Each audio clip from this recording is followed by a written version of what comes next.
Good morning, everyone. Dr. Dean here at Physio 1 PT.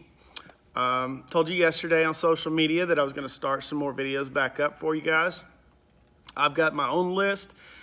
Tennis elbow is on that list, and someone requested that yesterday, so we're going to start with tennis elbow. I'm going to warn you guys ahead of time, not going to be a super short video. I'm going to try to not make it super long either. Tennis elbow is not fun. I have tennis elbow in my left elbow. Not a fun thing. I'm kind of coming down off of the really bad part now.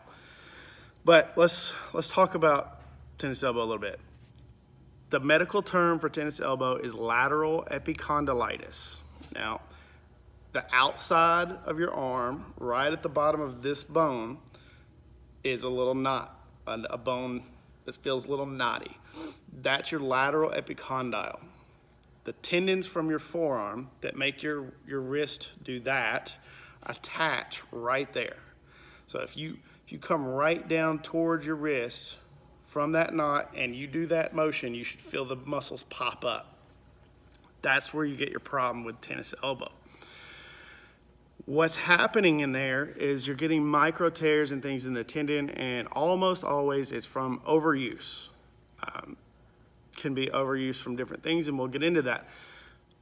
The term epicondylitis, the itis, suggests inflammation, but what we found in the past couple of years, they biopsied people that had tendonitis right there and found that there's not really any inflammation there, which in practical terms means that Tylenol is going to be just as effective as an ibuprofen or an Aleve. Anti-inflammatory. You don't need an anti-inflammatory really if there's no inflammation. And Tylenol is better for your body, so throwing that out there. Now, some of the causes. Obviously, tennis is a big one. So they say, I've had one person I've ever met with tennis elbow that got it from tennis, and I actually worked with her. I didn't treat her. Everybody I've treated with it did not get it from that at all. A lot of them got it from typing because they're up like this all the time. And again, what I tell you those muscles do, they raise your wrist up. So if you're in that position all the time and the muscles shorten, and then you leave work and you go home and you try to do stuff down here, you're putting extra stress on it now because it's getting short, and then you go home and you stretch the crap out of it without even realizing it. So that's one reason. Tennis.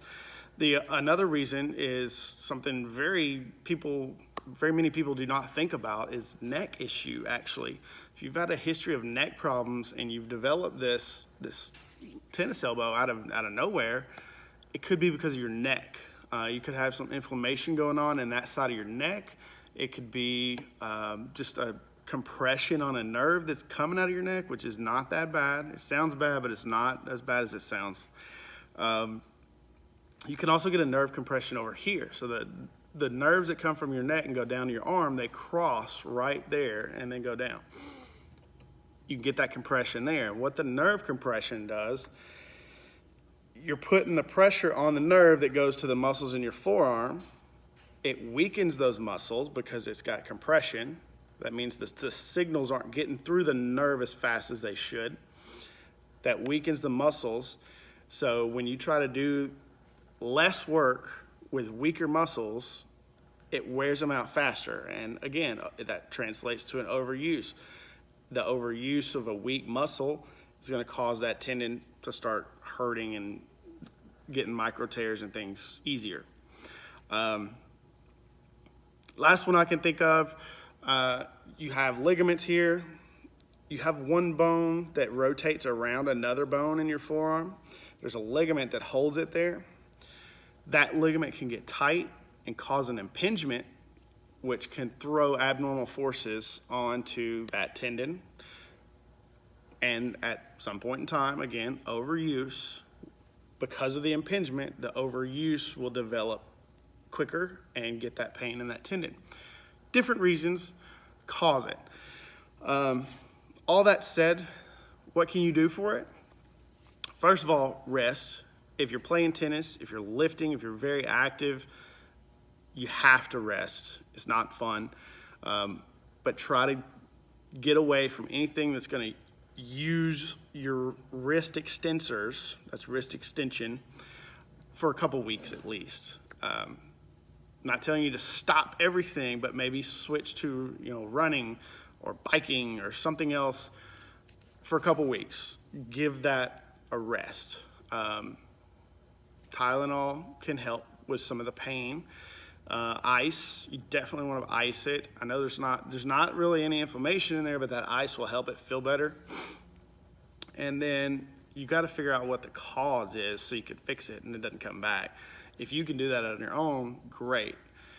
If you rest for a couple weeks and you try all these things and you get to feeling better and you go back to your activities and it starts right back up, you have not identified the cause. Come see me and we can try to figure that out together. Another thing that you can do for it, I would not really recommend if you can avoid it, is corticosteroid shot. You can go see a doctor. They can give you a shot of corticosteroids in there. It's gonna make it feel, most people, it's gonna make it feel really good for some length of time.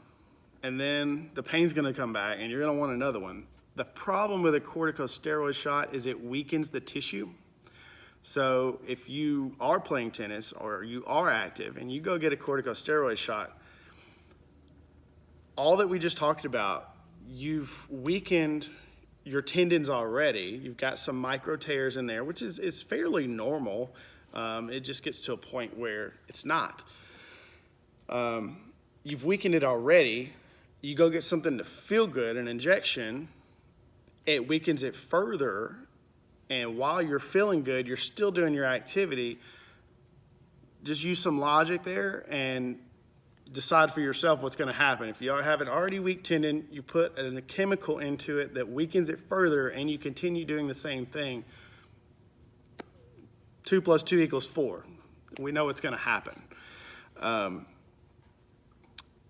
There's a lot of things that I can do. I can't really teach you guys how to do over a video.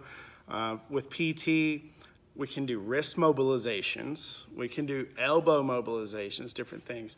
We can do neck mobilizations. We can do shoulder mobilizations. Whatever we need to do once we figure out the cause to get rid of that abnormal force, and then we can start building you back up. Now, what you can do besides the rest and all that, exercise-wise, for that specifically, get you a light resistance band. And start out just holding it in your hand and doing that. You can step on one side, tie it to something, whatever, just up and down. Do 10, take a break, 3 or 4 sets of 10 twice a week. Next week, up that resistance. Maybe go double if it's still too easy. 10 times twice a week. Next week, up that resistance again. You want to get to the point where you can get your resistance way up and it doesn't bother you at all. The first few weeks, just doing that may cause some extra pain for a little while, and that's okay. After 3-4 weeks, probably, that pain should start diving down. It should start going away. It's just slowly building up the strength of that tendon again. For tennis players, if you are a tennis player and you have tennis elbow from tennis, it's normally coming from a late backhand.